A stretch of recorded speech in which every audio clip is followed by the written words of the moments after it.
Baller Nation, join us in welcoming an American producer who was a known hitman amongst the hitmen that helped make music mogul Sean Combs' Bad Boy Records a vibe. A man who's behind some of our favorite classics, behind the Notorious B.I.G., Faith Evans, the Mary J. Blige, and more. Baller Nation, snap your fingers or clap your hands for Chucky. Yo. Man, it's dope to be here. Appreciate it. So, Chucky, you've been in the game since the 90s, the early 90s at that. Yeah. You have a crazy resume. What are some of the classics that people may know you for and don't know that you had anything to do with them? I mean, one of the biggest ones would be Big Papa, you know what I mean? And then My Life, that one. But then a lot of people don't realize I did One Mic for Nas, Wow, that was one of his biggest songs ever. Yeah, but I mean, it's, I've always been low key with it. You know what I mean? So it's, it's partly my fault that people don't know these things. But I mean, they know the records, and these records have been a part of hip hop and pop culture. So, I just feel good about that my contributions have helped, push this thing along. Definitely. All right, so paint the picture for me. It's the 90s. You know you're talented. You know you're hot. How the hell did you become a hitman at Bad Boys? Well, it was a mutual friend that kind of pushed the situation with me and Puff. And, at that time, I was just submitting songs. And one of those songs was the one song that Mary liked, which was the Be With You record. So, her at that time, she was just picking a bunch of songs and nothing really attracted her. But that one song came in and was like, yo, I want to do this. So that's when Puff really said, you know what? Let me get ready. We decided on a management agreement. So, he was my manager. But then, a lot of the work that I was getting was work to help him solidify himself as a producer. So we kind of made that pact that, we're helping each other, And, that's pretty much how the story started. I was really the first one, signed. He was working with a couple of producers at that time. Easy Mo B was in the situation. Rashad Tumlin Dice was in the situation. But I was the first one that was kind of signed under management. So, when I got there, it was just like, okay, I got this DC thing, this hospitality thing, and I play like 8 different instruments. So I started going around to different sessions and just contributing, But that was also getting me on projects. So when you hear the guitars on Ready to Die, that's me with Easy Mo B, you know what I'm saying? So like, it started from there pretty much. All right, wait. Let me interject, because this sounds really good and it sounds like you have been making a lot of money. So I want to ask you, what was the biggest first check that you got? And how much was it, and what the hell did you do with it? Go with that, man. It's a good question. I mean, it was when I signed my publishing agreement. You know what I mean? When I signed with Sony, and at that time, don't skip over the amount, Chuck. Don't skip over the amount, Chuck. What was the amount, sir? It was my first $1 million came from Bad Boys. Ooh. That was our agreement. Like Puff felt that strongly about the union, that at that time for me to be a new producer coming in the game, and that was my contract. And then from there was the publishing, Sony Publishing, which I just did my agreement with Big John over there. So shout out to Big John and all of the people over at Sony, you know what I'm saying? So yeah, that got it kicked in, you know what I mean? Look, and the crazy thing is $1 million then was a little more than $1 million now. Yeah, real talk. But it's like I said, a lot of it had to do with that trust. You know what I mean? Because you don't just go signing people and giving them that type of a situation if you don't think that it's going to work out or think that you're capable of making it happen with them. So I still got to give Puff a lot of credit for just seeing something in me that I probably didn't even see in myself at that time, because I'm coming from DC. He was in the game. I'm trying to get there, and that was just the start of it. So that was a dope, to me, like one of the dopest starts, you know, to get it kicked in. Yeah, I can't imagine it could have gotten honestly any bigger than that at that time, especially being in Black culture, because he was the man. He was Yeah, what we needed at that time.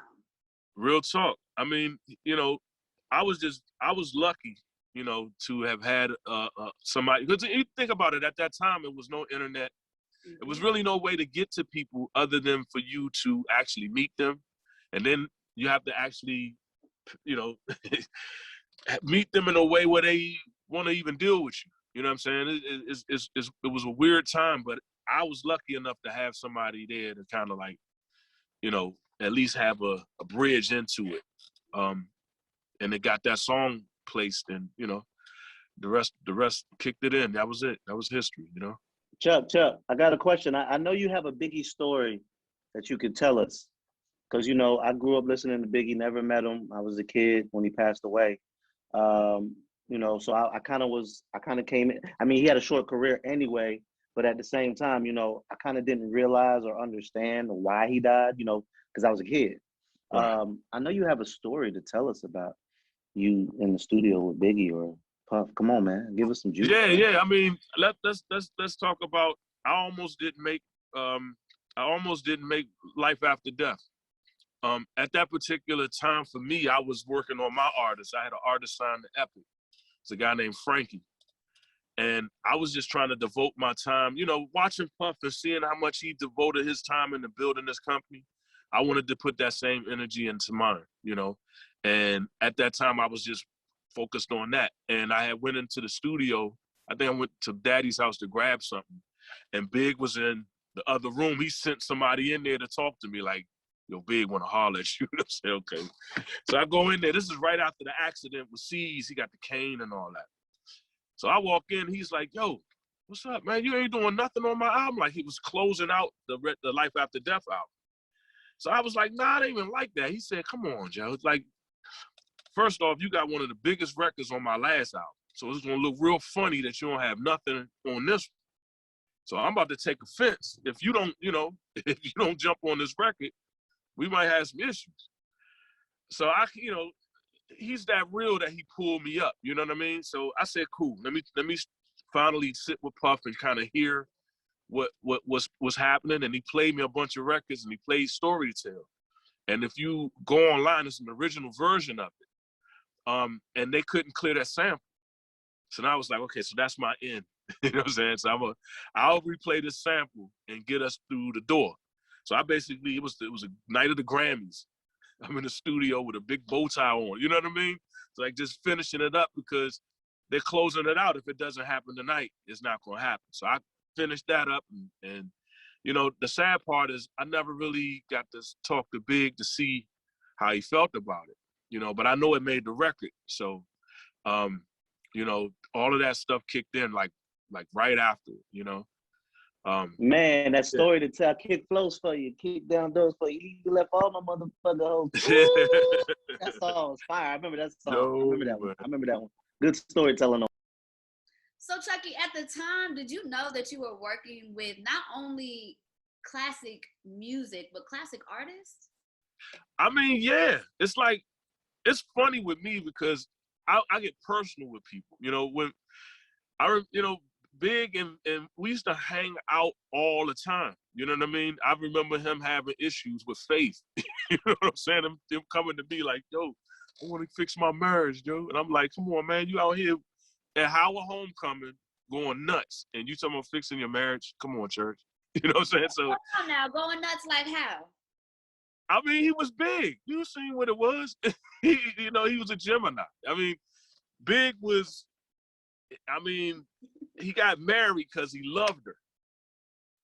But he was big because he was big. So it was just, you know, he was that player. He had that in him. You know what I mean? And that's was the thing that broke them up. You know what I'm saying?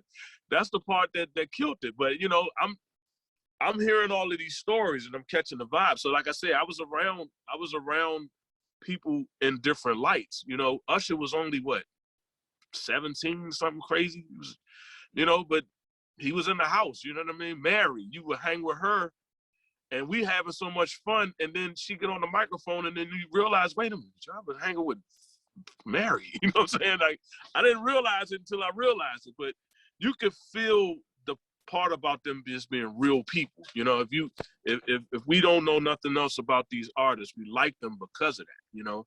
And that's really what it was. Okay. It's like just being around family, you know? Puff created this energy where it was just like young, black, up and coming, like the next. That's all that was around us. Everybody that was a Craig Mack over here, like everybody around was on their up. So, you know, it was a blessing to come into a situation like that, because it's, you know, Question.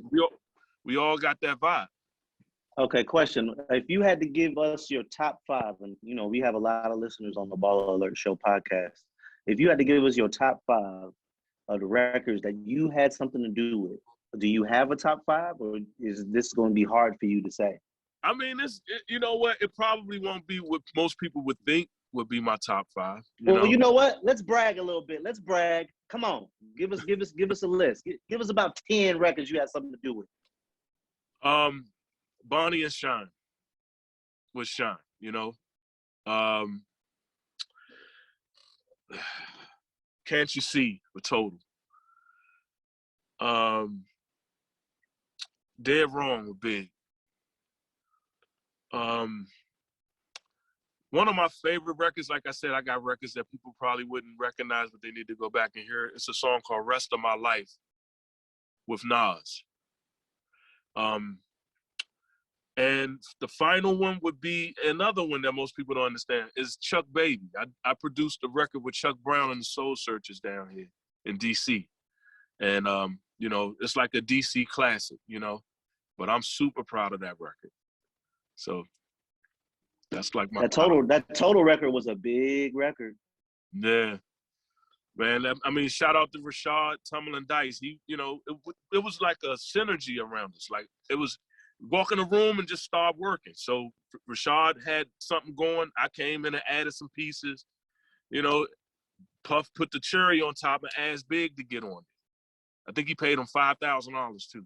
You know what I'm saying? But Big was a hustler, so he snatched it and did it and done. You know what I mean? Plus it was family, so it was a lot of good love back then. So Mary J. Blige is in the spotlight right now, heavy. You know, she's always in the spotlight to me. But as of right now, My Life celebrates the 25th anniversary this year. The Mary J. Blige My Life documentary is actually out on Amazon Prime June 25th. How do you think that the fans are going to react to this documentary, and what does it mean to you to actually be a part of it to some degree?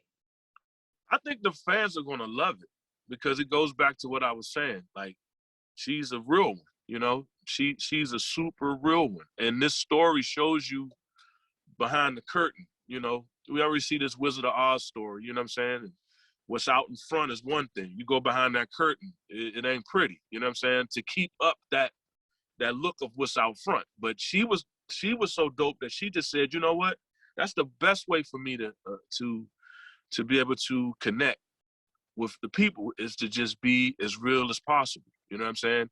And what the crazy part about it was real painful for her after the success of the record. Because you think about it, you're going through a situation that's probably the lowest point in your life, and now it's being broadcast all over the, you know what I'm saying? And you got to get on stage, you got to sing and perform, and these songs are painful. So, you know, I give a lot of credit to her to be able to, you know, just expose herself like that. You know what I'm talking about? I'm talking about some ugly truths in there. And this documentary, it just, you know, it packages it up. It packages it up for everybody that loves her to really understand, you know, all that goes on with her. You know what I'm saying? Just from just being married, you know? And I'm proud of it. I really like how it came out, you know? I like the fact that this record, I mean, for a time that we were just, I don't know, it's like being somebody that builds houses and you just making sure the screws in the right place, and you know what I mean? And then you just step away, you're off to the next house. But then for people to come back and just look at the house and admire it and just see the art and the work that we put in, you know what I mean, is incredible. 25 years of a situation that took 4 months. That record was done in 4 months. So it's like, you know, I'm overwhelmed with, you know what I'm saying? I don't even know how to put this right now. So I'm just happy. And I want everybody to just check it out, you know, and look at it from a couple of different angles, you know, that it was a lot of love. It's like when you look at the Motown story and you think about all that love that went into making those records, Puff took a page right out of that book. And that's what we were doing. It was a lot of God around, you know. It had to be for that record to turn out that way and still be relevant, you know. So I'm happy. It is absolutely still relevant. I mean, I think that's kind of what makes a classic is that new generations to come can still relate to the music and still feel it. I'm just happy they let me be the canvas. You know, when you're an artist, if you don't have a good canvas, your paint not gonna stick right. You know what I mean? Something ain't gonna be right. So that's just the part that I feel like I played with that, like, you know, the master chef, you know what I mean? But they were the, you know, they were the ingredients. They just let me season it, you know, let me do my thing. And that kind of trust, you know, is important because I was brand new. You know, she had a list of producers from the previous project, but they all came in kind of, you know, we just sold 3 million, you know what I mean? And she's real. She's like, you know what? I'm liking what this is doing. So she asked Puff, would it be cool if we did the whole project? I was only contracted to do one song. You know what I'm saying? So it just flipped the whole script like, yo, she wants us to do the whole album. What we doing? Nothing to talk about with that. So that's how fast it happened. But I mean, because of that synergy of everybody just being around each other, it's like, that's what made it happen as fast as it did. And as dope as it did. Like, Every Day It Rains was supposed to be on the My Life album. I don't know if you remember that song. It was on the Show soundtrack. It's a song called Every Day. And that was actually supposed to be on the My Life album, but I think because of time, they made it a double album. So then they were like, you know, and then also Who Shot You was an interlude on the My Life album. People don't know that. Like, Puff went and got big off the street. It's a Friday night. You know what I'm saying? So he comes in, he shoots that line, that rhyme. I mean, he said something even crazier than that. Like, he said some crazy stuff. And it was so crazy that they were gonna have to put the the parental sticker on her album if they would have kept his version. So that's why they switched it up and got Keith Merritt, because Big's verse was so gangster. But look at the time frame. Everybody's trying to think that he made Who Shot You behind that situation, but look at the time frame. That was 94. It was like summer of 94 that he wrote that rhyme. So just the second record. Yeah. Now, Chuck, I want to shift gears a little bit, and we're talking very professional. How is this taking on? How is this success that you've had in your lifetime taking a toll on you personally? I mean, to me, it's all one and the same. Like, I'm not a fame cat. You know what I mean? So I'm all about the work. I always try to let the work speak for itself, and that keeps me in a real space. You know, that I'm approachable. You know, I try to look at every situation as real as it is, or, you know what I'm saying? Try to get the reality of each situation. So I don't know. It's no separation to me. I try not to do that, because you start to create these different levels, and all that does is sometimes it'll bring you down. So I stay low to the ground. I stay right connected to, because the streets dictate everything. That's how I always feel about it. If it don't move in the streets, it's not going to move. It's like the foundation. So I stay connected to that type of life. Like, I focus on real people like in my music, you know what I mean? Not the guy in the suits in the offices and this and that. They're gonna like it if the people in the streets like it. So and that was always me and Puff's connection too. He stayed in the Quasars. I loved him for that, but I always stayed in the street. So he could always look across the room and know the perspective I'm coming from is to make sure that the everyday person respects what we're doing, you know? So, Man, thank you for that. Because, you know, we talk about mental health a lot on our show. And I like that you said that, you know, you stay real grounded, because I think a lot of people don't realize that when you stay grounded and you keep your ear low, that helps your mental state of mind as well. So, well, you know what? you I was lucky enough to be grounded. You know, I got to give a lot of thanks to the people that were around that raised me. I came up in a time where, you know, you doing stuff in the street, you're gonna get checked. You know, we used to bust bottles in the alley, just busting bottles like food. And somebody came and checked that. Like, you know what I'm saying?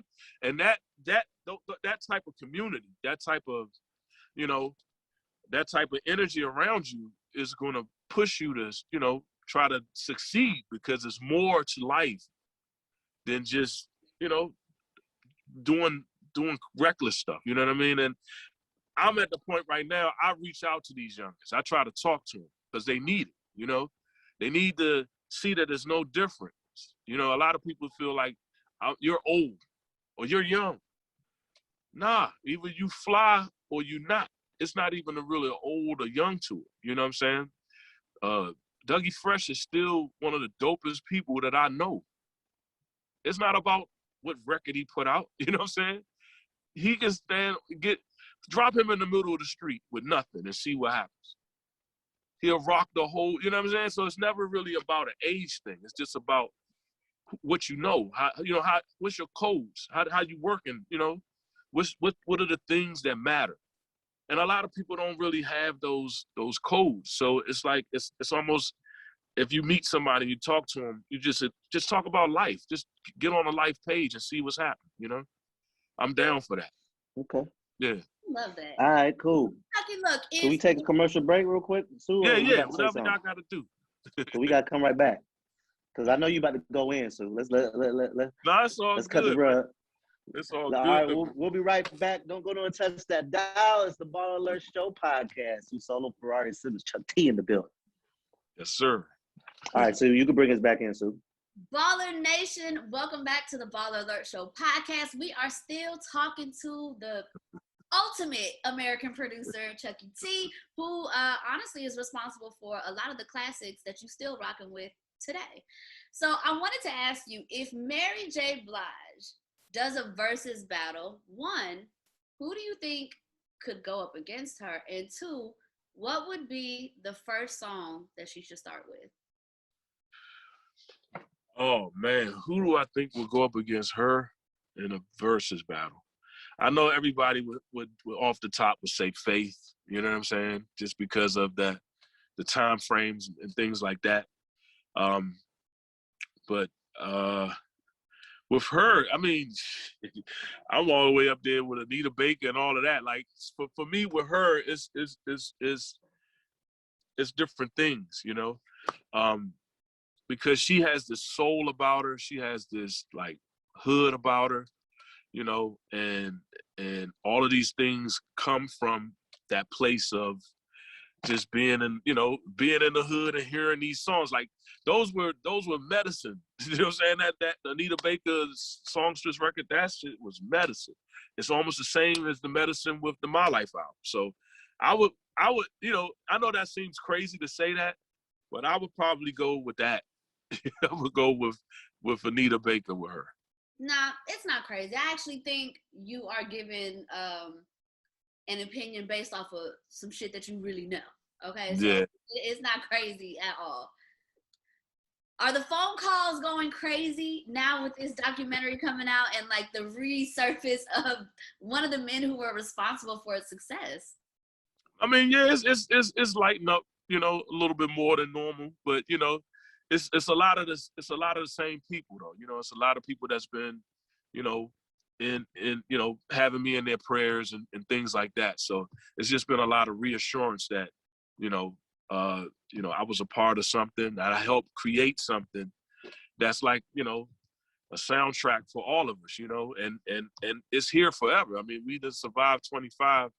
You know, I put that in the classic box with, you know, the Ozzy brothers and you know, certain situations like that. So I'm ecstatic. Things are happening, you know, just from that level. But, you know, I have I have some things that are in the works too, you know, that are about to get ready to surface. Because one thing that most people don't realize is the fact that I am from DC, and DC has a music in that town, you know, is go-go music. The crazy part about it is a lot of people don't realize how much go-go has played a part in pushing hip hop, you know, um, and just pop culture in general. You know, when you look at Beyonce's, one of her biggest records was done by Rich Harrison, who I'm gonna tell you off the top, and his brain was thinking go-go when he made that record. And it's that pocket and that feel. So I have a documentary coming out. It's called Chucky Thompson Presents DC Go-Go. And it basically breaks down, you know, a lot of people don't understand the music. They don't understand even what it takes to make go-go. Then it's also a big movement behind it, you know, where it's the official music of the city. And then also a lot of people in the city, they either deem it that go-go has been on or that it's a mainstay, like it's just for the city. It's probably one of the only places that you can go and see a true art form still in its truest art form. And I just, you know, I took it as a mission. It's not the go-go story. It's my story with go-go. People don't even realize that my life, the song, I was mimicking a go-go band in DC. I played that Roy Ayers record like a go-go band would play it. You know what I'm saying? So it's behind a lot of the records that I've made. So, you know, with that being said, it's like everything is happening, and I think it's happening for a reason, you know. Definitely for Mary. I really want to give a stupid shout out to her, man, because it's just incredible that, you know, for a situation that she was sad about, you know, and it turned into all of this, to realize how many other people related to that sadness, you know, and the fact that I was able to play a part in that, you know, is amazing. So I appreciate all the phone calls right now. I'm loving it. I love it. And we absolutely appreciate you for coming to the Baller Alert Show podcast. Before we let you go, we have to have you as a part of our Baller Mail segment. Go for it. Okay. All right, here we go. I'm going to read it. Dear Rari, my wife is terrible with money. I have to hide money from her all the time. I love her with all my heart, but from managing money to managing credit, she's hella irresponsible. How do I speak to her in a way that won't hurt her feelings? Chuck, you have to go first. I mean, in a situation like that, you got to be real. It's money. You know what I'm saying? I don't think that that's the situation you should play with. Now, I'm not saying you should scream and go nuts when you're talking about it, but you also have to understand where she may be coming from. You know, you have to see the root of the problem. Why is she acting this way? What is it about money that makes her act this way? And you deal with that. You know, you try to figure out, okay, you know what? Maybe you can't have this, but maybe we give you this. And then after this, you know, you just have to manage it. But that story reigns in every household. You know what I'm saying? Everybody has to deal with money. But it's just, you know, how real are you with it? Because the one lesson that I learned is the money always gets spent. You know, I don't give, if you get a check for $40 million, the money's going to get spent. The question is what have you done? You know, what's the plan? What's the situation? So I would just say they just need to sit down and just, you know, be real and then map out a plan, but be real with the plan, you know, understand where she's at, why she moves like that, you know, and try to meet in the middle. I love that because the reality is some of us never had no money. So when you get to a place where you have a little bit, you don't know what to do with it, you know? So I love Chucky's approach.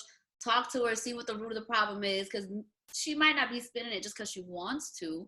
She may just not know how to do any better. So I definitely agree with Chuck. That's it.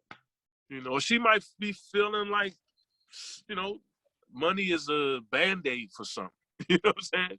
So you just got to look, you really got to get into that problem of what is it that's doing this? Like, why are you doing this? You know, a lot of people don't Somebody ask tag me in. Somebody tag me in, man.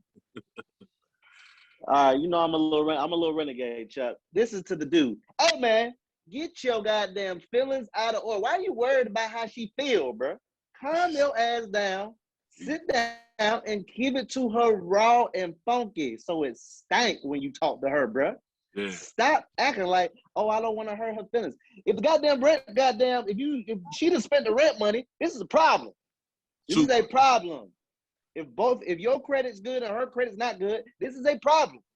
Okay? Everybody's credit need to be on point. We need to sit down, have some real goals, have a list.